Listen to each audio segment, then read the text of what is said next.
ఇప్పుడు రాంభూపాల్ రెడ్డి గారిని వేదిక మీద రావాల్సిందిగా కోరుతున్నాను. ఇప్పుడు వారు ప్రసంగిస్తారు.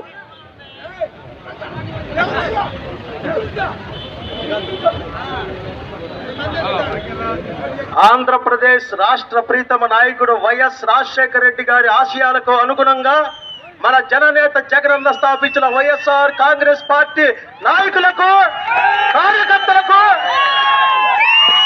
వెల్లడ గ్రామ ప్రజలకు అందరికీ నా అభినందనలు. ఈ రోజు మన గ్రామం గురించి కొన్ని విషయాలు మనం ఇక్కడ మాట్లాడుకోవాల్సిన అవసరం ఉంది. గత కొన్ని సంవత్సరాలుగా మన గ్రామమే అభివృద్ధి ధ్యేయంగా ఎన్నో సేవా కార్యక్రమాలు చేస్తున్న శ్రీ లక్కిరెడ్డి బాలరెడ్డి గారు, హలిమిరెడ్డి గారు, వెంకటేశ్వర రెడ్డి గారు, జయప్రకాష్ రెడ్డి గారు, వారి దయతో చాలా మంది ఎన్ఆర్ఐలు అమెరికా వెళ్ళారు. వీళ్ళందరి సహకారంతో మన ఊర్లో చాలా సేవా కార్యక్రమాలు జరిగినాయి. అదేవిధంగా గత 15 సంవత్సరాల కిందట మన గ్రామంలో ప్రధాన రహదారులన్నీ శ్రీ లక్కిరెడ్డి హనుమరెడ్డి గారు సిమెంట్ రోడ్లుగా మార్చారు. ఆ సిమెంట్ రోడ్లు ఈ రోజు కూడా పెద్ద కూడా లాగట్లేదు. కనీసం చిన్న సిమెంట్ గుయ్య కూడా పడలేదు. ఈ ప్రభుత్వం వచ్చాక ఇదే రోడ్డు వైడనింగ్ పేరుతో నాణ్యతాలోపంగా ఇష్టానుసారంగా అడ్డదిడ్డంగా రోడ్డు వేశారు. అడ్డదిడ్డంగా రోడ్డు వేయటమే కాకుండా ఇళ్ల స్థలాలు ఇష్టం వచ్చినట్టు కూల్చేశారు, ప్రహరీ గోడలు కూల్చేశారు. ఎవరికన్నా ఈ రోజుకి నష్టపరిహారం ఇచ్చారా అని నేను అడుగుతున్నా.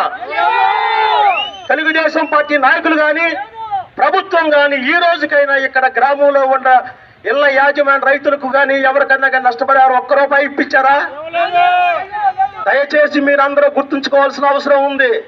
ఎంతైనా ఈ ప్రభుత్వానికి కానీ, టీడీపీ నాయకులు కానీ మన ఊరి మీద ఏమాత్రం ప్రేమ ఉందో అనివిరెడ్డి గారికి వీళ్ళకి పోల్చుకుంటే మీకు అర్థమవుతుంది. ఈ రోజు అనివిరెడ్డి గారి ఇంటి మీద వైఎస్ఆర్ జెండా రెపరెపలాడుతుంది. మన ఊర్లో అదే కాకుండా ఎన్నో సమస్యలు ఉన్నాయి. మన మూల చెరువుకి సప్లై ఛానల్ కావాలి. నేను మా చుట్టూ మన ఊరు గ్రామ పెద్దలు అనేక సార్లు తిరిగారు. ఏనాడు చేస్తానంటమే కానీ చేసింది లేదు. అదే కాకుండా మన భాస్కర్ నగర్ కాలనీలో సిమెంట్ రోడ్లు చాలా అవసరం. వర్షం వస్తే పాపం ఆడబిడ్డలు చాలా ఇబ్బంది పడుతున్నారు. ఎస్సీ కాలనీలో కూడా డ్రైనేజీ సమస్యలు ఉన్నాయి. ఇలా చాలా సమస్యలు ఉన్నాయి. ఇవన్నీ అన్నయ్య దృష్టికి తీసుకొచ్చాను. మన ప్రభుత్వం రాగానే ఇవన్నీ చేసి పెడతానని హామీ ఇచ్చారు. అందుకని దయచేసి మంచికి ఓటేద్దాం. మంచి ఎటుందో ఆలోచించండి. వసంతన్న వైపు ఉంది. ఏ గ్రామంలో రాని మెజార్టీ మనం వసంత కృష్ణప్రసాద్కి ఇస్తే అన్ని సమస్యలు తీర్చడమే కాకుండా బాలరెడ్డి గారి ఫ్యామిలీ సహకారంతో మన ఊరిని మోడల్ విలేజ్ గా తీర్చిస్తానని నాకు మాట ఇచ్చారు. దయచేసి మన గ్రామంలో ఉన్న ప్రజలందరూ అర్థం చేసుకోవాలని నా మనవి. ఇంకొక విషయం, ఎంతో మంది రాష్ట్ర ముఖ్యమంత్రులు మనం చూసాం. ఎన్టీ రామారావుని, వైఎస్ రాజశేఖర రెడ్డిని, ఈ చంద్రబాబుని. అలాగే జగనన్న కూడా ఒక్క అవకాశం ఇద్దాం. మన వసంతన్న ద్వారా జగనన్న సీఎం గా గెలిపించుకుందాం. మనందరం ఫ్యాన్ గుర్తుకేసి అఖండ మెజార్టీ వసంతన్నకి తీసుకురావాలని నా మనవి.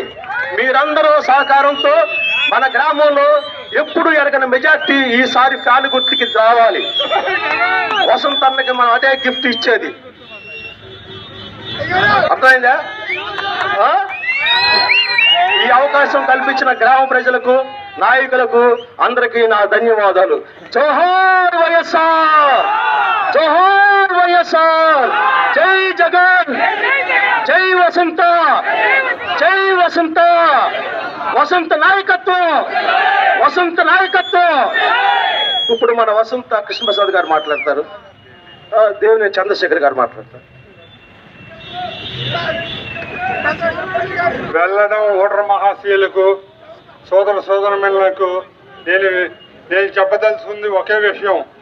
ఈ 5 సంవత్సరాల కాలంలో తెలుగుదేశం